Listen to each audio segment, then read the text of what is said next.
తెలుసు కదా movie review. Okay. ఇప్పుడే మూవీ అయితే చూడడం జరిగింది. సినిమా విషయానికి వచ్చేస్తే సినిమా ఎలా ఉంది అంటే భయ్యా రకరకాలుగా ఉంది భయ్యా అని చెప్తా. ఫస్ట్ పాజిటివ్స్ గురించి మాట్లాడుకుంటే స్టోరీ పాయింట్ అనేది యూనిక్గా ఉంది. దాని మీద కాన్ఫ్లిక్ట్ కూడా ఇంటర్వెల్ దాకా అయితే బాగానే ఎస్టాబ్లిష్ చేసుకుంటూ వచ్చారు. ఇంకా పర్ఫార్మెన్సెస్ విషయానికి వస్తే మన మెయిన్ 3 లీడ్స్ ఇద్దరు సిద్ధు కానీ, రాశి ఖన్నా కానీ, శ్రీనిధి శెట్టి కానీ అందరూ వాళ్ళకి ఇచ్చిన స్కోప్లో వాళ్ళకి ఇచ్చిన రోల్లో అందరూ చాలా బాగా యాక్ట్ చేశారు. ఇంకా హర్ష గారు కూడా త్రూ అవుట్ ద ఫిలిం ఉంటారు. ఆయన కామెడీ కూడా అక్కడక్కడ అలా బాగానే వర్కౌట్ అయింది. సినిమా విజువల్లీ కూడా బాగానే ఉంది భయ్య. ఇంకా మ్యూజిక్ విషయానికి వచ్చేస్తే తమనన్న 2 సాంగ్స్ అయితే బాగా కొట్టాడు. ఒక సాంగ్ అంత గొప్పగా అనిపించలేదు. బీజిఎం కూడా సినిమాకి తగ్గట్టు మూడ్కి తగ్గట్టు బాగానే అనిపించింది. ఇంకా నెగిటివ్స్ గురించి మాట్లాడితే సినిమా డ్యూరేషన్ అయితే 2 hours 16 minutes అని బుక్ మై షోలో చూసా. కానీ సినిమా చూసేటప్పుడు ఒక 3 hour ఫిలిం చూసినట్టు అనిపించింది. చాలా లెంతీ అనిపించింది.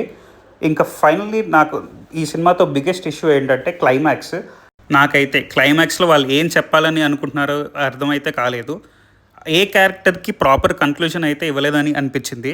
ఎస్పెషలీ సిద్ధు క్యారెక్టర్కి ఇంకా రాశి ఖన్నా క్యారెక్టర్కి అయితే క్లైమాక్స్లో అసలు సరిగ్గా కన్క్లూడ్ చేయలేదని అనిపించింది. సిద్ధు గారి రోల్ అయితే స్టార్టింగ్ నుంచి కొంచెం గ్రే షేడ్స్ ఉన్న రోల్ లాగా అయితే చూపించారు. బట్ క్లైమాక్స్లో దానికి ఏమైనా పే ఆఫ్ ఇస్తారా, ఏమైనా ప్రాపర్గా కన్క్లూడ్ చేస్తారంటే నాకంత ప్రాపర్గా కన్క్లూడ్ చేసినట్టు అయితే అనిపించలేదు. నాకు క్లైమాక్స్ అయితే అంతగా నచ్చలేదు. ఇంకా ఓవరాల్గా సినిమా ఎలా ఉంది అంటే యావరేజ్ టు డీసెంట్ అని అయితే చెప్తా. ఫస్ట్ హాఫ్ కొంచెం స్లోగా స్టార్ట్ అయిన ప్రీ ఇంటర్వెల్లో ఆ పాయింట్ అనేది బాగానే ఎస్టాబ్లిష్ చేశారు. చాలా ఇంట్రెస్టింగ్ అనిపించింది. ఇంటర్వెల్ కూడా ఒక గుడ్ నోట్తో అయితే ఎండ్ చేశారు.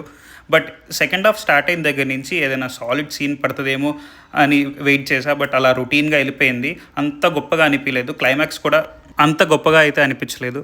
సో ఇది మన తెలుసు కదా మూవీ రివ్యూ. మీకు సినిమా ఎలా అనిపించిందో కామెంట్ చేసేయండి.